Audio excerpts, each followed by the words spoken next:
Hello everyone, welcome to CUT zone. अभी तक हमारी जितनी भी वीडियोस होती थी जीके की, उन सब में हम क्वेश्चंस को डिस्कस करते थे। लेकिन आज की वीडियो थोड़ी अलग होगी। आज की वीडियो में हम अलग अलग जो इंडिया में 22 ऑफिशियल लैंग्वेजेस हैं उनके बारे में जानेंगे, और साथ में हमारे देश में जितने भी चीफ मिनिस्टर्स हैं उनके बारे में जानेंगे। पिछले साल के पेपर में जैसा आपने देखा था कि सवाल आए थे, प्रश्न आए थे कि हमारे अलग अलग राज्यों के मुख्यमंत्रियों के बारे में पूछा गया था, चीफ मिनिस्टर के बारे में पूछा गया था। तो आज हम उन्हीं को डिस्कस करेंगे। तो चलिए हम बढ़ते हैं, और सबसे पहले हम देखते हैं जो एक प्रेम्बल ऑफ कॉन्स्टिट्यूशन है हमारे देश का।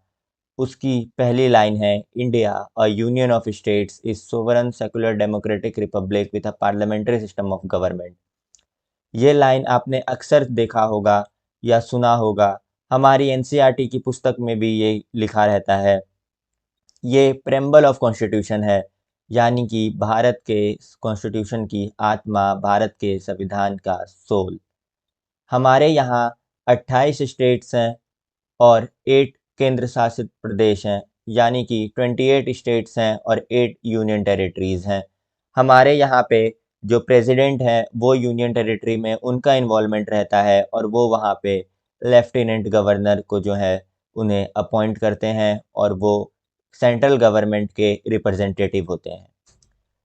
हमारे हर स्टेट का यूनिक डेमोग्राफी है, वहाँ का इतिहास, कल्चर, ड्रेस, फेस्टिवल, लैंग्वेज सब अलग है, और ये इंडिया को एक बहुत डाइवर्स कंट्री बनाता है। तो चलिए हम यहाँ की भाषाओं के बारे में जानते हैं। तो जब हमारा भारत का संविधान बना था और उसे लागू किया गया था साल 1950 में, तो उस समय हिंदी जो थी देवनागरी स्क्रिप्ट में, उसको डिक्लेयर किया गया था ऑफिशियल लैंग्वेज के तौर पे इंडियन यूनियन का। ये कहा गया था आर्टिकल 343.1 में। आगे चल के इस कॉन्स्टिट्यूशन ने ये माना कि जो अगले 15 साल का समय होगा, उस समय तक इंग्लिश लैंग्वेज जो है उसको कंटिन्यू किया जाएगा ऑफिशियल पर्पसेस के लिए, पूरे देश में आपस में संवाद करने के लिए, जो हमारी सेंट्रल गवर्नमेंट और स्टेट गवर्नमेंट के बीच में। ये लिखा गया था आर्टिकल 343.2 में। इसके बाद कई सारे लैंग्वेज राइट्स हुए, लैंग्वेजेस को लेके, भाषाओं को लेके दंगे हुए हमारे पूरे देश में, साउदर्न पार्ट में, वेस्टर्न पार्ट में, नॉर्थ ईस्टर्न इंडिया में।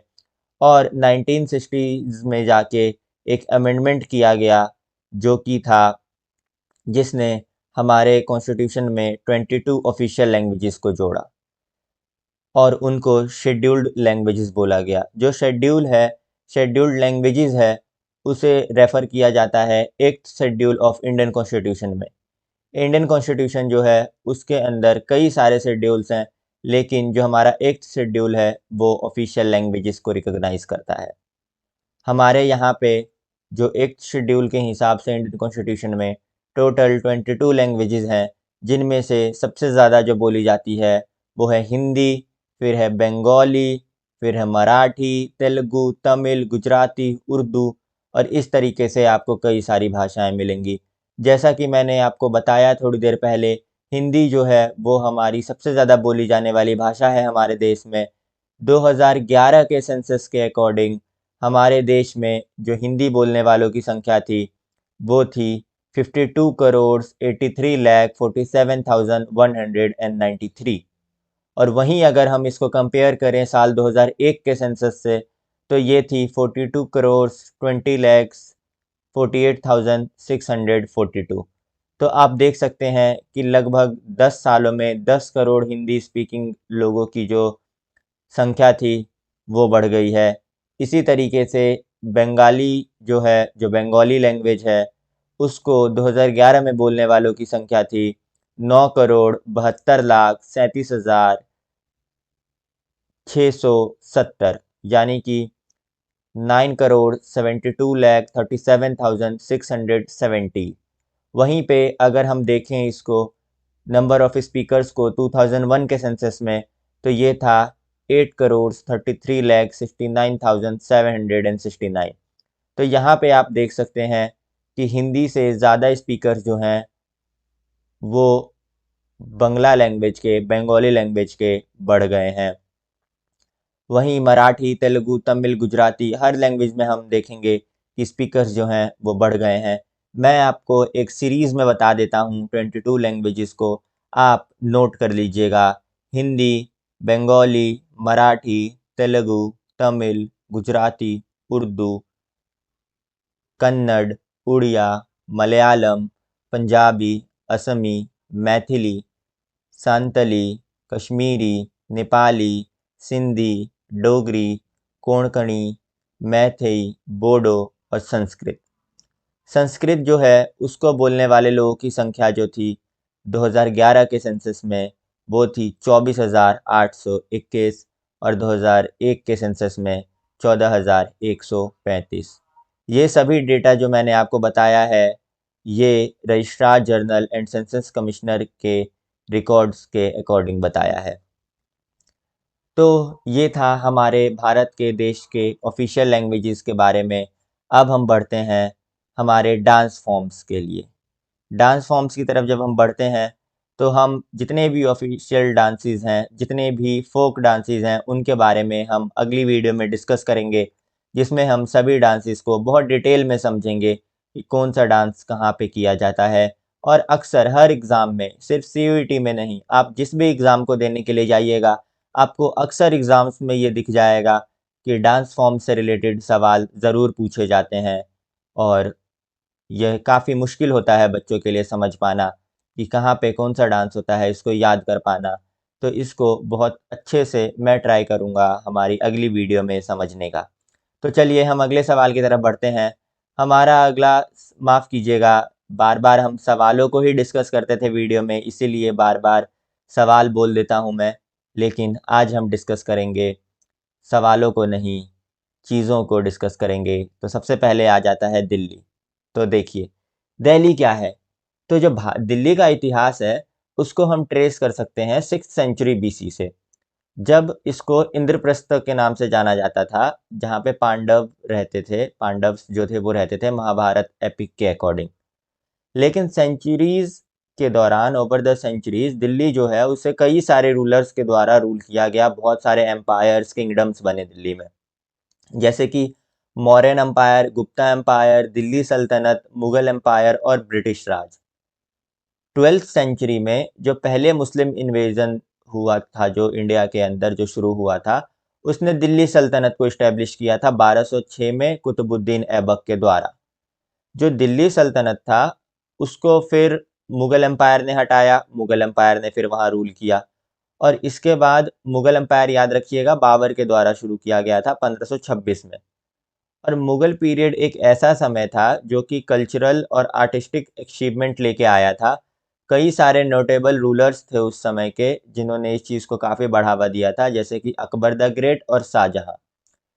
1803 में जो दिल्ली था उसको ब्रिटिश ईस्ट इंडिया कंपनी के द्वारा कैप्चर कर लिया गया और ये कैपिटल बनता है ब्रिटिश ईस्ट इंडिया का साल 1911 में। इस समय इंडियन इंडिपेंडेंस मूवमेंट जब शुरू हुआ था, उस समय दिल्ली ने काफ़ी क्रूशियल रोल निभाया था इंडिपेंडेंस की लड़ाई में, आज़ादी की लड़ाई में। जो लीडिंग फेसिस थे जैसे महात्मा गांधी और जवाहरलाल नेहरू, इन्होंने दिल्ली को बेस के तौर पे इस्तेमाल किया था अपने कैंपेन्स के लिए। जब भारत को आज़ादी मिल जाती है साल 1947 में, तो दिल्ली जो है उसे कैपिटल घोषित किया जाता है भारत का। जो नया रिपब्लिक ऑफ इंडिया था उसका कैपिटल घोषित किया जाता है। और 1991 में दिल्ली जो था उसको डिक्लेयर किया जाता है नेशनल कैपिटल टेरिटरी के तौर पे। चीफ मिनिस्टर होंगे वहाँ के, वहाँ इलेक्टेड असेंबली होगी।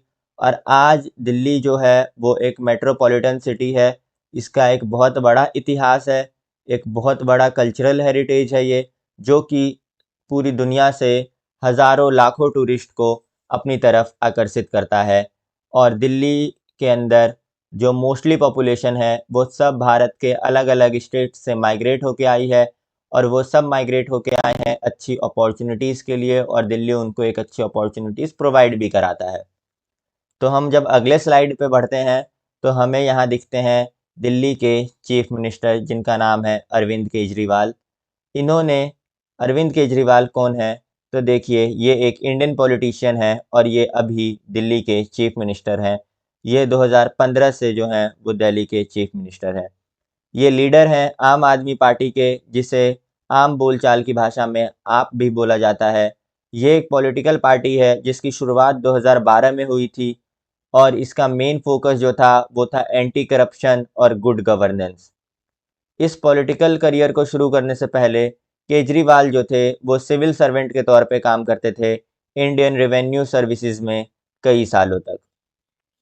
केजरीवाल जो थे उन्हें पहली बार जो था वो पहचान मिला एंटी करप्शन एक्टिविस्ट के तौर पे जब उन्होंने एक काफ़ी की फिगर का रोल निभाया था इंडिया का जो फाइट था against corruption movement in 2011 with Anna Hazare. इन्होंने एक प्रोमिनेंट माफ़ कीजिएगा, इन्होंने एक प्रोमिनेंट रोल निभाया था जन लोकपाल बिल कैंपेन में, जो कि इनको काफ़ी ज़्यादा पहचान दिलाई। और जन लोकपाल बिल जो था वो एक कैंपेन था, एक लॉ लाने की कोशिश कर रहे थे, एक बिल लाने की कोशिश कर रहे थे जिसके अंदर करप्शन करने वाले जो नेता हैं, करप्शन करने वाले लोग जो हैं, उनके खिलाफ कड़े से कड़े एक्शन लिए जाए और उनको सज़ा मिल सके। 2012 में केजरीवाल जो थे उन्होंने आम आदमी पार्टी की को फाउंड किया और दिल्ली लेजिस्लेटिव असेंबली का चुनाव लड़ा 2013 में। इन्हें 28 सीटें मिली 70 सीटों में से और इन्होंने एक गठबंधन की सरकार बनाई इंडियन नेशनल कांग्रेस पार्टी के साथ। लेकिन सरकार बनाने के 49 डेज़ यानी कि 50 दिनों से भी कम में इन्होंने अपने ऑफिस से रिज़ाइन कर दिया, क्योंकि इनका कहना था कि हमको एंटी करप्शन बिल पास नहीं करने दिया जा रहा है और हमको बहुत प्रॉब्लम हो रही है। इसीलिए इन्होंने चीफ मिनिस्टर की पोस्ट से सिर्फ 49 डेज़ में रिज़ाइन कर दिया। उसके बाद दिल्ली में प्रेसिडेंट रूल लग गया, राष्ट्रपति शासन लग गया। 2015 में दिल्ली असेंबली इलेक्शंस होते हैं, जिसमें केजरीवाल जो थे वो फिर से लड़ते हैं और एक बहुत बड़ी जीत हासिल करते हैं दिल्ली के इतिहास में। 70 में से 67 सीट्स यानी कि 70 आउट ऑफ 67 सीट्स जो थे वो केजरीवाल जीतते हैं और उसके बाद ये 2020 में दोबारा से जो हैं वो चीफ मिनिस्टर के तौर पे चुने जाते हैं।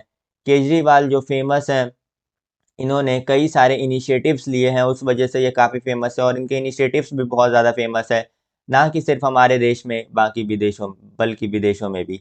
जैसे कि मोहल्ला क्लिनिक्स जो कि प्रोवाइड कराती है प्राइमरी हेल्थ केयर दिल्ली के लोगों को, और दिल्ली जल बोर्ड स्कीम जो कि फ्री वाटर सप्लाई कराती है लोगों को। इन्होंने महिलाओं के लिए बसेस फ्री किए हैं और इन्होंने 200 यूनिट्स तक इलेक्ट्रिसिटी बिल भी माफ़ किया है। लेकिन अभी इनकी पार्टी काफ़ी ज़्यादा स्ट्रगल कर रही है। इनके जो डिप्टी चीफ मिनिस्टर और काफ़ी फेमस एजुकेशन मिनिस्टर जो थे श्री मनीष सिसोदिया, वो काफ़ी बड़ी प्रॉब्लम में हैं और इनके जो हेल्थ मिनिस्टर थे सत्येंद्र जैन, वो भी काफ़ी बड़ी प्रॉब्लम में हैं और वो दोनों अभी जेल में हैं। तो चलिए अब हम बढ़ते हैं हमारे अगले पॉलिटिशियन की तरफ। ये पॉलिटिशियन तो नहीं है, लेकिन ये लेफ्टिनेंट गवर्नर हैं दिल्ली के, या फिर जिनको लेफ्टिनेंट गवर्नर या फिर जिनको एलजी भी बोला जाता है। इनका नाम विनय कुमार सक्सेना है, जो कि 22nd लेफ्टिनेंट गवर्नर हैं दिल्ली के और इन्होंने जो ये काम है ये 26 मई 2022 को शुरू किया था। श्री सक्सेना जो हैं वो 63 वर्ष के हैं और इन्होंने लगभग 30 सालों तक कॉर्पोरेट में और सोशल सेक्टर्स में काम किया है और काफ़ी ज़्यादा नाम कमाया है। इससे पहले जब ये एलजी के तौर पे चुने गए थे, इससे पहले ये chairman of khadi and village industries commission के चेयरमैन थे और अक्टूबर 2015 से मई 2015 तक ये वहाँ के चेयरमैन थे। उसके बाद इन्हें भारत के राष्ट्रपति के द्वारा दिल्ली का लेफ्टिनेंट गवर्नर चुना जाता है। चलिए अब हम बढ़ते हैं हमारे अगले सवाल की तरफ। चीफ मिनिस्टर ऑफ आंध्र प्रदेश, ये बहुत फेमस है, बहुत ज़्यादा फेमस है ये। यहाँ पे हम देखते हैं तो येडुगुरी, माफ़ कीजिएगा मुझे हो सकता है मैं कुछ नेम्स आज गलत प्रोनाउंस करूँ, उसके लिए मैं पहले ही आप सभी से माफ़ी मांगता हूँ। येडुगुरी सांदिंती जगमोहन रेड्डी, ये एक भारत के पॉलिटिशियन हैं और ये आंध्र प्रदेश से आते हैं और ये लीडर हैं वाईएसआर कांग्रेस पार्टी के, जो कि आंध्र प्रदेश में एक पॉलिटिकल पार्टी है। युवजना सार्मिका रिथु कांग्रेस पार्टी इसका पूरा नाम है। जब इनके पिताजी, जो कि बहुत फेमस एक पॉलिटिशियन थे जिनका नाम था वाईएस राजशेखरा रेड्डी, जब उनकी सडन डेथ होती है एक हेलीकॉप्टर क्रैश में सितंबर 2009 में, तब इनके बेटे जो थे वाईएस जगन मोहन रेड्डी, ये उस समय एमपी थे, कडप्पा नाम की एक जगह है वहाँ से। जब इनकी मृत्यु होती है इनके पिताजी की, तो पूरे आंध्र प्रदेश में वो बहुत ज़्यादा लोकप्रिय थे। कुछ लोगों ने वहाँ सुसाइड कर लिया था और कुछ लोग जो थे वो शौक से मर गए थे जब इनके पिताजी की डेथ हुई थी। तो इन्होंने बाद में आगे चल के एक टूर निकाला, एक यात्रा निकाली, जिसके अंदर ये एक जगह से दूसरी जगह ट्रैवल करके जाते और इसको नाम दिया गया ओडारपू यात्रा या फिर कॉन्डोलेंस टूर। पूरे आंध्र प्रदेश में जो ये करने वाले थे, ताकि ये कंसोल कर पाएँ उन फैमिलीज़ को जिन्होंने अपने परिवारजनों को खोया है, जिन्होंने या तो इस दुःख में आके सुसाइड कर लिया या फिर जो कि शौक में आके उनके पिताजी के लिए मर गए। ये टूर जो था, इसको कांग्रेस लीडरशिप के द्वारा बिल्कुल सपोर्ट नहीं किया जा रहा था और यहाँ पे जो कांग्रेस वर्किंग कमेटी थी, उन्होंने साफ मना कर दिया कि आपको ये टूर जो है वो बंद करना पड़ेगा। लेकिन इन्होंने इस टूर को बंद नहीं किया और ओडारपू यात्रा को कंटिन्यू रखा। उसके बाद आगे चल के जो साक्षी टीवी नाम का एक न्यूज़ चैनल था और साक्षी न्यूज़पेपर था, जो कि काफ़ी ज़्यादा क्लोज़ली एफ़िलिएटेड था वाईएसआर और वाईएस जगनमोहन रेड्डी से। उसने कई सारे क्रिटिसाइज़ किए उस समय के चीफ मिनिस्टर को, जिनका नाम था कोनिजेती रोसैया, जो कि एक कांग्रेस लीडर थे। उन्होंने कांग्रेस पार्टी को भी क्रिटिसाइज़ किया और उसके बाद ये वहाँ के एक पॉलिटिकल पार्टी को बनाते हैं जिसका नाम था युवजना सार्मिका रैथू कांग्रेस पार्टी, और उसके बाद ये वहाँ के चुनाव को जीतते हैं और इन्होंने जो अपनी शिक्षा है उसे बीकॉम में किया है और एमबीए में किया है। जगनमोहन रेड्डी जो हैं वो एक भारती नाम की महिला से 28 अगस्त 1996 में शादी करते हैं। वो जो डॉक्टर थीं वो डॉक्टर ईसी गंगी रेड्डी, जो कि एक लोकल पेडियाट्रिशियन थे, उनसे शादी करते हैं और इन इन कपल का 2 बेटी भी है। 2019 के इलेक्शन में ये अपनी पार्टी को बहुत बड़ी जीत दिलाते हैं। 175 सीटों में से 151 सीटें दिलाते हैं और दोबारा से जो है ये शपथ लेते हैं as a chief minister of Andhra Pradesh. तो चलिए अब हम अगले मिनिस्टर की तरफ बढ़ते हैं। ये हैं पेमा खंडू, जो कि चीफ मिनिस्टर हैं Indian state of Arunachal Pradesh के। जब से ये सीएम बने हैं जुलाई 2016 में, इन्होंने अपनी गवर्नमेंट को 2 बार चेंज किया है, उसकी पार्टी एफ़िलिएशन को 2 बार चेंज किया है। पहले ये इंडियन नेशनल कांग्रेस में थे, उसके बाद पीपल्स पार्टी ऑफ अरुणाचल में गए और फिर 2016 के दिसंबर में इन्होंने भारतीय जनता पार्टी को जॉइन कर लिया। इससे पहले ये minister of tourism, urban development और वाटर रिसोर्सेज़ के भी जो हैं वो चीफ रह चुके हैं, उसके भी मिनिस्टर रह चुके हैं। हम अब आगे बढ़ते हैं हमारे अगले चीफ मिनिस्टर की तरफ, जो कि हैं chief minister of Assam Himanta Biswa Sharma. ये बहुत पॉपुलर नेता हैं, बहुत ज़्यादा पॉपुलर नेता हैं। इनका जन्म जो था वो जोरहाट नाम की एक जगह है वहाँ पे हुआ था और ये पॉलिटिक्स में आए थे एज़ अ कांग्रेस लीडर। ये एमएलए बनते हैं जलुकबरी कॉन्स्टिट्यूंसी से असम में। 2001 से 2015 तक रहते हैं ये कांग्रेस की तरफ से, इंडियन नेशनल कांग्रेस की टिकट पे। डॉक्टर शर्मा जो हैं वो फिर ज्वाइन कर लेते हैं भारतीय जनता पार्टी अगस्त 2015 में और शपथ लेते हैं कैबिनेट मिनिस्टर के तौर पे 24 मई 2016 को, जब ये 2016 का असेंबली इलेक्शन जीतते हैं। इन्हें अपॉइंट किया जाता है convener newly constituted north east democratic alliance का बीजेपी लीडरशिप में, और इनका मेन टास्क जो था वो ये था कि किस तरीके से जो असम है वहाँ पे बीजेपी को और स्ट्रॉन्ग किया जा सके। इनके पिताजी जो हैं, जिनका नेम है कैलाश नाथ शर्मा, जिनकी मृत्यु हो चुकी है, वो एक बहुत बड़े पोएट और नोवेलिस्ट थे असम के। इनकी माता श्रीमती मृणालिनी देवी, जो कि एक लिटरेरी पर्सनैलिटी थी, और वो असम साहित्य सभा में काफ़ी ज़्यादा एसोसिएटेड थी उससे। डॉक्टर शर्मा जो हैं, उनकी शादी हुई है रिनिकी भूयान शर्मा से, और ये जो कपल हैं, इनका एक पुत्र है, एक बेटा है और एक बेटी है, नंदिल और सुकन्या। चलिए अब हम बढ़ते हैं हमारे अगले चीफ मिनिस्टर के तरफ। इनको आप सभी जानते होंगे, बिहार में ये काफ़ी समय से, काफ़ी लंबे समय से वहाँ के चीफ मिनिस्टर हैं। ये एक पॉलिटिशियन हैं, इनका नाम है नीतीश कुमार। ये बिहार के चीफ मिनिस्टर हैं पिछले 5 टर्म से, 5 काल से, ये 5 बारी से ये बिहार के चीफ मिनिस्टर हैं। इन्होंने यूनियन गवर्नमेंट ऑफ इंडिया में भी सर्व किया है, और इन्होंने एमपी के तौर पे जो बरह नाम की जगह है, वहाँ से 6 टर्म्स इन्होंने जीते हैं। नीतीश कुमार जो हैं, ये काफ़ी पॉपुलर हैं, और इनके बारे में तो आप सभी जानते हैं, बिहार के चीफ मिनिस्टर हैं ये। चलिए अब हम अगले स्लाइड की तरफ बढ़ते हैं। Chief minister of Chhattisgarh.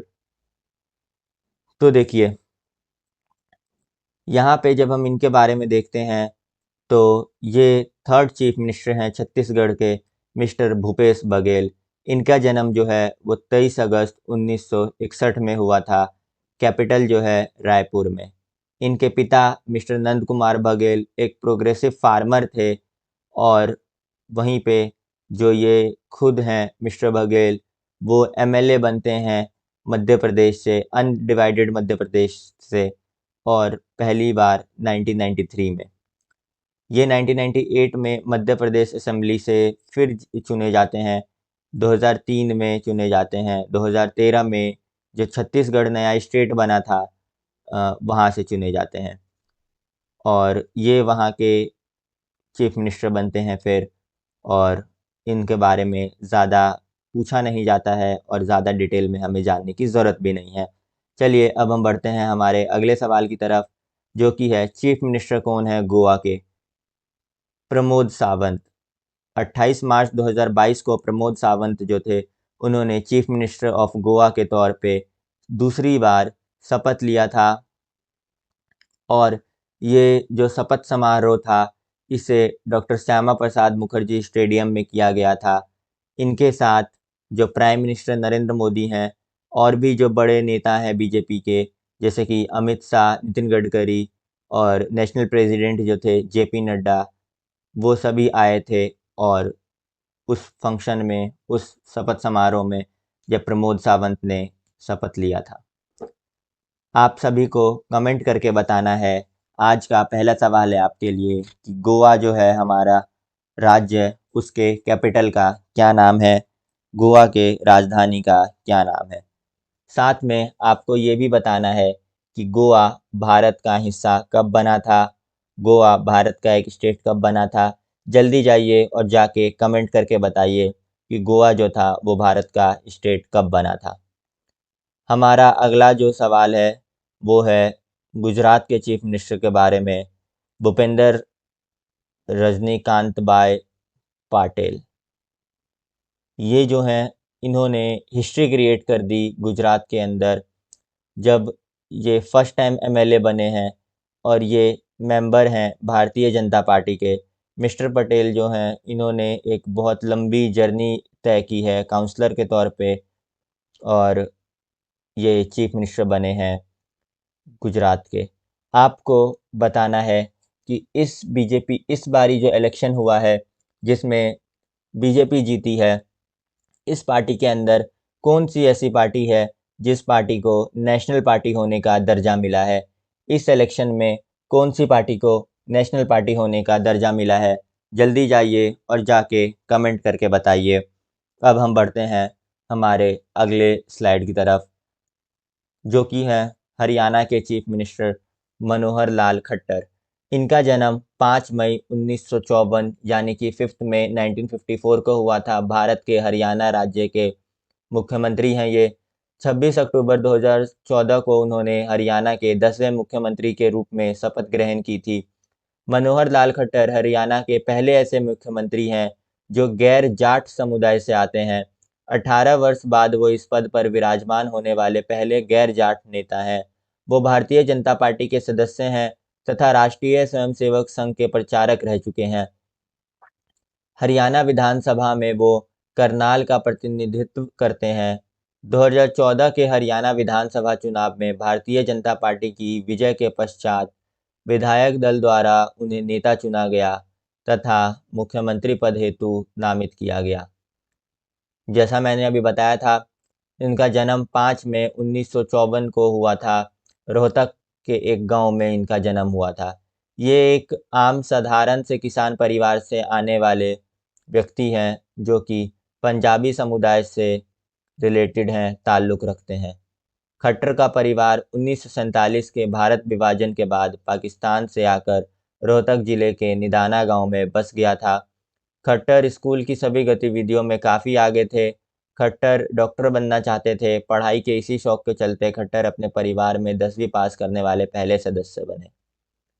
Manohar Lal Khattar 10वीं पास करने के बाद दिल्ली में सदर बाजार में दुकानदारी करने लगे। साथ ही उन्होंने दिल्ली विश्वविद्यालय से ग्रेजुएशन भी किया। अब हम बढ़ते हैं हमारे अगले स्टेट की तरफ, जो कि है हिमाचल प्रदेश। सुखविंदर सिंह सुक्खू, इन्होंने चीफ मिनिस्टर के तौर पे हिमाचल प्रदेश के 11 दिसंबर 2022 को शपथ लिया। ये हिमाचल प्रदेश के एक कैबिनेट मिनिस्टर भी रह चुके हैं और इनका पोर्टफोलियो जो है, माफ़ कीजिएगा, पोर्टफोलियो जो है वो काफ़ी बड़ा है। इन्होंने home, public works, finance, planning, personal excise and taxation, इन सभी डिपार्टमेंट्स में काम किया है और इन्होंने एमएलए के तौर पे भी काम किया है नदौन कॉन्स्टिट्यूंसी से हिमाचल प्रदेश में। मिस्टर सुक्खू जो हैं, उन्हें एचपी यानी कि हिमाचल प्रदेश का असेंबली इलेक्शन जो है वो अलग अलग टर्म्स में उन्होंने जीता है और 2022 के इलेक्शन में सुखविंदर जी जो थे उनको 36,142 वोटों से जीत मिली है। ये इंडियन नेशनल कांग्रेस पार्टी जो है उससे रिलेटेड हैं और सुखविंदर सिंह जो हैं उनका जन्म साल 27 मार्च 1964 में नदौन में हुआ था, 27 मार्च 1964 में। ये हिमाचल प्रदेश के एक काफ़ी पॉपुलर व्यक्ति हैं और इन्होंने अपनी डिग्री एमए में की है और एलएलबी में की है हिमाचल प्रदेश शिमला यूनिवर्सिटी से। अगले चीफ मिनिस्टर हैं हेमंत सोरेन जी। इन्होंने अपना पॉलिटिकल करियर शुरू किया था राज्यसभा से 2009 में। इन्हें इलेक्ट किया गया था as a member of legislative assembly यानी कि एमएलए उसी साल जब ये बरहेत कॉन्स्टिट्यूंसी से इलेक्शन लड़े थे। इन्होंने डिप्टी सीएम के तौर पे भी झारखंड के काम किया है सितंबर 2010 से लेके जनवरी 2013 तक। और हेमंत सोरेन जो हैं, इन्हें सबसे बड़ा ब्रेक मिला था साल 2013 में जब इन्हें चीफ मिनिस्टर ऑफ झारखंड के तौर पे चुना गया था और इन्हें सपोर्ट किया गया था कांग्रेस और आरजेडी के द्वारा। हेमंत सोरेन जो हैं वो इलेक्ट हुए थे 11 चीफ मिनिस्टर के तौर पे झारखंड के दिसंबर 2019 में। मेरा सवाल है आपसे, जल्दी जाइए और कमेंट करके बताइए कि जो हमारा बिहार है उससे झारखंड कब अलग हुआ था। बिहार और झारखंड का डिवीज़न कौन से साल में हुआ था। जल्दी जाइए और जाके कमेंट कीजिए। अगला है चीफ मिनिस्टर ऑफ कर्नाटका।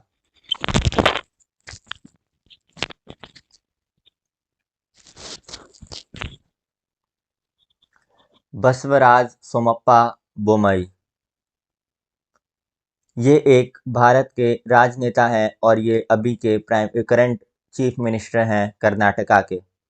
इन्होंने अपना जो है वो पॉलिटिक्स जो है वो जनता दल से शुरू किया था, जो कि आगे चल के भारतीय जनता पार्टी होता है।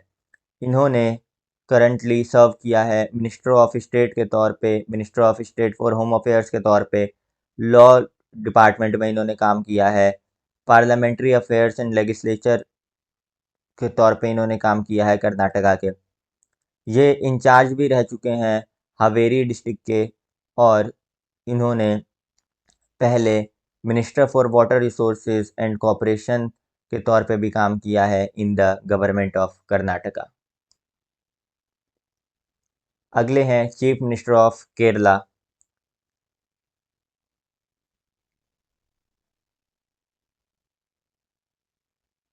जिनका नाम है पिनरई विजयन। ये करंट चीफ मिनिस्टर हैं केरला के और ये मेंबर हैं politburo communist party of India के, जो कि मार्क्सिस्ट आइडियोलॉजी को फॉलो करती है। इनका जन्म एक गरीब परिवार में हुआ था कन्नौर डिस्ट्रिक्ट में, और इन्होंने अपनी स्कूलिंग जो थी वो कंप्लीट करी। उसके बाद इन्होंने गवर्नमेंट ब्रेनन कॉलेज ज्वाइन कर लिया प्री यूनिवर्सिटी स्टडीज़ के लिए, और उसके बाद ये वहीं से एक्टिवली पॉलिटिक्स में आते हैं स्टूडेंट यूनियन इलेक्शंस के थ्रू। और जब तक इन्होंने कम्युनिस्ट पार्टी ज्वाइन नहीं किया था 1964 में, इन्होंने कई सारे इम्पोर्टेंट पोजीशंस को होल्ड किया है पार्टी के अंदर, जैसे कि ये मेंबर रहे हैं district committee and district secretariat के कन्नौर में, और उसके अलावा भी इन्होंने अपनी पार्टी में काफ़ी ज़्यादा काम किया है।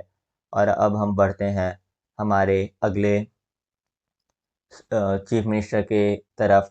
उससे पहले मेरा आप सभी से सवाल है, अभी केरला के ऊपर एक बहुत पॉपुलर मूवी आई है, बहुत ज़्यादा लोग उसके बारे में बात कर रहे हैं, बहुत ज़्यादा लोग उसको क्रिटिसाइज़ कर रहे हैं, कुछ लोग उसको पसंद कर रहे हैं।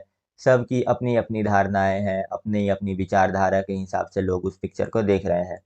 आपको कमेंट करके बताना है उस फ़िल्म का क्या नेम है, जिसमें केरला और आईएसआईएस के बारे में दिखाया गया है। जल्दी जाइए और कमेंट करके बताइए कि उस फ़िल्म का क्या नाम है। अभी कुछ समय पहले ही वो फ़िल्म आई है और बहुत कम समय में बहुत ज़्यादा जो है वो लोग उस फ़िल्म के बारे में बात कर रहे हैं। जल्दी जाइए और जाके कमेंट करके बताइए। तब तक हम बढ़ते हैं हमारे अगले चीफ़ मिनिस्टर की तरफ, जो कि है chief minister of Madhya Pradesh Shivraj Singh Chauhan.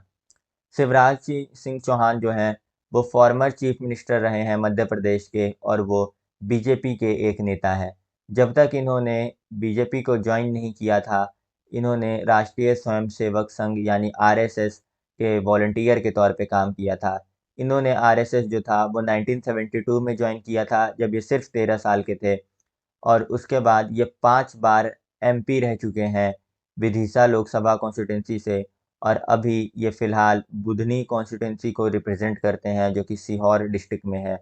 इन्होंने सर्व किया है एबीवीपी में, एबीवीपी जो कि बीजेपी की ही एक स्टूडेंट विंग है, अखिल भारतीय विद्यार्थी परिषद, जो कि उसके अंदर इन्होंने कई सारे पोजीशंस को होल्ड किया है। आगे चल के हम देखते हैं तो अगले चीफ मिनिस्टर जो हैं इनका नाम है एकनाथ संभाजी शिंदे। एकनाथ संभाजी शिंदे जो हैं वो अभी चीफ मिनिस्टर हैं हमारे महाराष्ट्र के। ये महाराष्ट्र गवर्नमेंट में कैबिनेट मिनिस्टर के तौर पे भी काम किए हैं पीडब्ल्यूडी में, गवर्नमेंट ऑफ महाराष्ट्र में।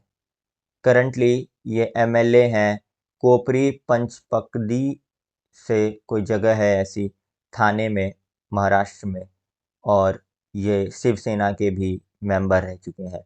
एकनाथ शिंदे जो है वो उन्होंने अपने 2 टर्म जो हैं वो म्युनिसिपल कॉर्पोरेशन को दिए हैं, और ये एक बहुत ही पावरफुल स्टैंडिंग व्यक्ति हैं, जो कि बहुत ज़्यादा इनको सराहा जाता है पूरे महाराष्ट्र में, और ये काफ़ी ज़्यादा लोकप्रिय हैं। अगले जो हैं chief minister of Manipur Nongthombam Biren Singh. ये अभी चीफ मिनिस्टर हैं मणिपुर के, और ये फॉर्मर फुटबॉलर भी हैं और जर्नलिस्ट भी हैं। इन्होंने अपना करियर फुटबॉलर के तौर पे शुरू किया था, और बाद में आगे चल के ये बीएसएफ जॉइन करते हैं, जहाँ पे ये बीएसएफ की तरफ से भी खेलते हैं।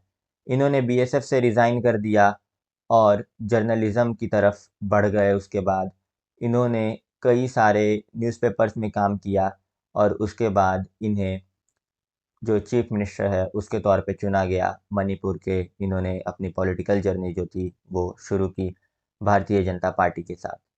चलिए अब हम बढ़ते हैं हमारे अगले चीफ मिनिस्टर की तरफ, जिनका नाम है कॉनराड कोंगाल सांगमा। ये मेघालय के चीफ मिनिस्टर हैं। इनका जन्म, ये एक भारत के पॉलिटिशियन हैं। इनका जन्म जो है वो 27 जनवरी 1978 को हुआ था। ये 12th करंट चीफ मिनिस्टर हैं मेघालय के। इन्होंने नेशनल पीपल्स पार्टी जो है उसकी प्रेसिडेंसी संभाली 2016 में, जब इनके पिताजी की मृत्यु हो गई, जो कि खुद एक चीफ मिनिस्टर थे और फॉर्मर स्पीकर थे लोकसभा के। उनका नाम था P.A. सांगमा। ये वो जो थे वो मेंबर ऑफ पार्लियामेंट भी थे टूरा से, और ये उनके पुत्र हैं कॉनराड कोंगल सांगमा, और ये मेघालय के अभी चीफ मिनिस्टर हैं। मिज़ोरम के चीफ मिनिस्टर, इनका नाम है जोरामथांगा। इनका जन्म 13 जुलाई 1944 को हुआ था। ये एक इंडियन पॉलिटिशियन है और चीफ मिनिस्टर हैं मिज़ोरम के। ये प्रेसिडेंट भी हैं Mizo national front MNF party के, और इन्होंने चीफ मिनिस्टर ऑफ मिज़ोरम के तौर पे काम किया था 1998 से 2008 तक, 2 कॉन्जिक्यूटिव टर्म्स के लिए, और अब दोबारा जो है ये चीफ मिनिस्टर के तौर पे चुने गए हैं मिज़ोरम के। नागालैंड के चीफ मिनिस्टर के बारे में हम देखते हैं तो इनका नाम है श्री नेफ्यू रियो। इनका जन्म 11 नवंबर 1950 को हुआ था। ये एक इंडियन पॉलिटिशियन है और ये चीफ मिनिस्टर भी हैं नागालैंड के 3 टर्म्स से, 2003 से 2008, 2008 से 2013 एंड 2013 से 2014, और उसके बाद अभी भी हैं ये यहाँ के चीफ मिनिस्टर। उसके बाद हम देखते हैं चीफ मिनिस्टर ऑफ उड़ीसा।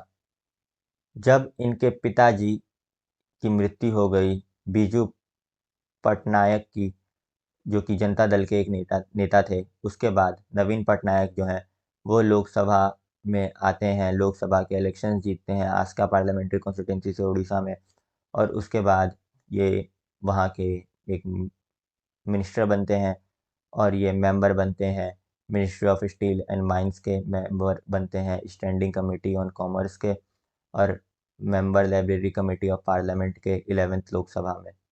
1 साल बाद ये जनता दल को ज्वाइन कर लेते हैं, और उसके बाद बीजू जनता दल की शुरुआत करते हैं अपने पिताजी के नाम पे। आगे चल के ये बीजेपी के साथ अलायंस करते हैं, और उसके बाद ये वहाँ के चीफ मिनिस्टर बनते हैं। अगले हैं पुडुचेरी के चीफ मिनिस्टर नतेसन कृष्णसामी रांगसमे। इनका जन्म 4 अगस्त 1950 को हुआ था, और ये एक इंडियन पॉलिटिशियन है और एक चीफ मिनिस्टर हैं पौंडीचेरी के 2001 से 2006 तक, और फर्स्ट चीफ मिनिस्टर हैं पुडुचेरी के 2006 से 2008 तक, और ये इंडियन नेशनल कांग्रेस के भी मेंबर हैं, और 2011 से 2016 तक इन्होंने अपनी स्वयं की पार्टी बनाई जिसका नाम था NR कांग्रेस। पंजाब के चीफ मिनिस्टर भगवंत सिंह मान एक पॉलिटिशियन है और 17th करंट चीफ मिनिस्टर हैं पंजाब के, और पहले ये एक्टर थे और कॉमेडियन थे। इन्हें आपको बताना है कि ये कौन सी पॉलिटिकल पार्टी से आते हैं, किस पॉलिटिकल पार्टी ने पहली बार जो है वो पंजाब के अंदर चुनाव जीते हैं और इन्हें वहाँ का चीफ मिनिस्टर बनाया है। जल्दी जाइए और जाके कमेंट करके बताइए ये कौन सी पॉलिटिकल पार्टी से एफिलिएशन रखते हैं, कौन सी पॉलिटिकल पार्टी की तरफ से इन्होंने जो है वो चुनाव जीता है। अगला है chief minister of Rajasthan. Chief minister of Rajasthan, इनका नाम है अशोक गहलोत। इनके बारे में भी आपने अक्सर सुना होगा। ये इंडियन नेशनल कांग्रेस के एक मेंबर हैं और राजस्थान में ये 2 बार चीफ मिनिस्टर चुने गए हैं, 1998 से 2003 तक, और फिर 2008 से 2013 तक। इन्होंने सर्व किया है यूनियन मिनिस्टर के तौर पे भी कुछ बारी, और इन्हें इलेक्ट किया गया है 7th Lok Sabha Jodhpur parliamentary constituency से 1980 में। Chief minister of Sikkim PS गोलई, जिन्होंने चीफ मिनिस्टर के तौर पर शपथ ली थी 27 मई 2019 को पलजौर स्टेडियम गैंगटॉक में, और जिसको इवेंट को लगभग 30,000 लोगों ने अटेंड किया था। इनकी पार्टी जो है उसका नाम है सिक्किम क्रांतिकारी मोर्चा या फिर SKM, जिसने सिक्किम डेमोक्रेटिक फ्रंट जो है उसको हराया था। अगले हैं chief minister of Tamil Nadu Muthuvel Karunanidhi Stalin, या फिर इन्हें MK स्टालिन के तौर पे आपने ज़रूर सुना होगा। इनका जन्म 1 मार्च 1953 को हुआ था, और ये तीसरे बेटे हैं द्रविडियन लीडर जो कि 5 बार चीफ मिनिस्टर बने थे तमिलनाडु के, कालीनगर M करुणानिधि के। और अब हम देखते हैं हमारे अगले चीफ मिनिस्टर के लिए कौन है? तो वो है तेलंगाना के काल्वकुंतला चंद्रप्रकाश राव। जब इन्होंने पॉलिटिक्स ज्वाइन किया था तो रियो जो थे, माफ़ कीजिएगा, राव जो थे, उन्हें केसीआर के तौर पे जाना जाता था, जिनका जन्म चिंतामडाका नाम का एक डिस्ट्रिक्ट है, मेडक डिस्ट्रिक्ट में एक जगह है चिंतामडाका, वहाँ पे इनका जन्म हुआ था तेलंगाना में। और ये जो हैं वहाँ से चीफ मिनिस्टर बनते हैं तेलंगाना के। आगे चल के ये अपनी पॉलिटिकल जर्नी शुरू करते हैं और चीफ मिनिस्टर बनते हैं। इसके बाद है chief minister of Tripura, Manik Shah. इनको भी आपने ज़रूर देखा होगा। इन्होंने कांग्रेस को क्विट कर दिया था और बीजेपी ज्वाइन कर लिया था 2016 में, और उसके बाद ये पार्टी के स्टेट प्रेसिडेंट चुने जाते हैं साल 2020 में। उसके बाद ये जो थे प्रेसिडेंट चुने जाते हैं त्रिपुरा क्रिकेट एसोसिएशन के, जब तक इन्होंने मेन स्ट्रीम पॉलिटिक्स ज्वाइन नहीं की थी। सारा जो हैं शाह जो हैं वो त्रिपुरा मेडिकल कॉलेज में पढ़ाते भी थे, जो कि हापनिया में है, और उसके बाद इनको त्रिपुरा का चीफ मिनिस्टर जो है वो चुना जाता है। अगला है chief minister of Uttar Pradesh, Yogi Adityanath. इनको तो किसी भी तरीके की इंट्रोडक्शन की ज़रूरत नहीं है। ये एक right wing populist Hindutva politician है, जो कि गोरखपुर डिस्ट्रिक्ट से आते हैं।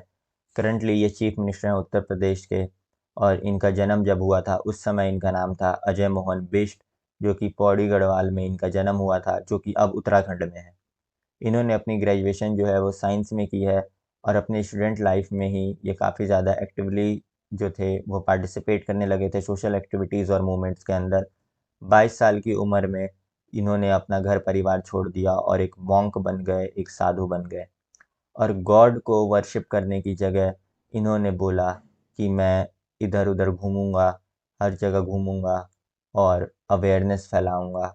और आज जो हैं वो मोदी गवर्नमेंट में ये यूपी के चीफ मिनिस्टर हैं, और ये बहुत पॉपुलर हैं पूरे इंडिया के अंदर, काफ़ी ज़्यादा पॉपुलर हैं अपनी पॉलिसीज़ को लेके। चलिए अब हम देखते हैं हमारे अगले चीफ मिनिस्टर। इनका नाम है पुष्कर सिंह धामी। इनका जन्म जो है वो 16 सितंबर 1975 को हुआ था। ये एक इंडियन पॉलिटिशियन है और भारतीय जनता पार्टी के मेंबर हैं, और ये 10वें चीफ मिनिस्टर बने हैं उत्तराखंड के। ये एमएलए रहे हैं उत्तराखंड विधानसभा में, सभा से, जो कि एक जगह है खटीमा। खटीमा से 2012 से 2017 तक। आपको सवाल ये है मेरा आपसे, आपको बताना है, जैसे आपने बिहार और झारखंड के डिवीज़न का ईयर कमेंट किया है कि कौन से साल में उनका डिवीज़न हुआ था, उसी तरीके से आपको जाके जल्दी से कमेंट करके बताना है कि जो उत्तराखंड है और उत्तर प्रदेश है, उनका डिवीज़न कब हुआ था, उत्तर प्रदेश से उत्तराखंड कब अलग हुआ था। चलिए अब हम बढ़ते हैं हमारे अगली चीफ मिनिस्टर की तरफ। इनका नाम है ममता बनर्जी, या फिर इनको पॉपुलरली लोग जानते हैं दीदी के तौर पे। ममता बनर्जी जो हैं वो अभी चीफ मिनिस्टर हैं वेस्ट बंगाल की, और ऑल इंडिया तृणमूल कांग्रेस की चीफ हैं। इनका जन्म जो है एक मिडिल क्लास फैमिली में हुआ था कोलकाता में, और उसके बाद ये एक एक्टिव पॉलिटिक्स में आती हैं कॉलेज से। इन्होंने कांग्रेस को जॉइन किया था जब ये काफ़ी यंग थी, और पहला लोकसभा इलेक्शन जीता था 1984 में जादवपुर पार्लियामेंट्री कॉन्स्टिट्यूंसी से, जो कि ये 1989 में हार गई, और दोबारा 1991 में ही जीतती हैं। इन्होंने 1991 से 2009 तक जनरल इलेक्शन में उस सीट को संभाल के रखा, और इन्होंने ऑल इंडिया तृणमूल कांग्रेस की स्थापना की 1997 में, और 2 बार ये रेलवे मिनिस्टर भी बन चुकी हैं। तो चलिए अभी हमने लगभग सभी जो हैं उन सभी चीफ मिनिस्टर्स को जान लिया, सभी चीफ मिनिस्टर्स के बारे में देख लिया। थैंक यू आप सभी का इस वीडियो को देखने के लिए। इस वीडियो में आपसे मैंने काफ़ी कम सवाल पूछे हैं, आशा करता हूँ आप सब ने उन सभी सवालों का जवाब दे दिया होगा। अगर आपने अभी तक हमारा चैनल सब्सक्राइब नहीं किया है तो जल्दी से जाके सब्सक्राइब कर लीजिए, और बेल आइकन ज़रूर प्रेस कर दीजिएगा, क्योंकि एग्ज़ाम अब काफ़ी नज़दीक है। तो आपको अक्सर पता चलता रहेगा, जब भी हम वीडियो को भी पोस्ट करेंगे तो आपको तुरंत पता चल जाएगा, और आप जल्दी से देख के उसके नोट्स बना लीजिएगा। आज आपको जितने भी चीफ मिनिस्टर्स के नेम्स बताए हैं वो सभी आपको पूरे याद होने चाहिए, क्योंकि एग्ज़ाम्स में जो है वो ये पूछा जाता है। अगर आपने अभी तक टेलीग्राम चैनल भी ज्वाइन नहीं किया है तो जल्दी जाइए और जाके ज्वाइन कर लीजिए। Thank you for watching this video. Thank you.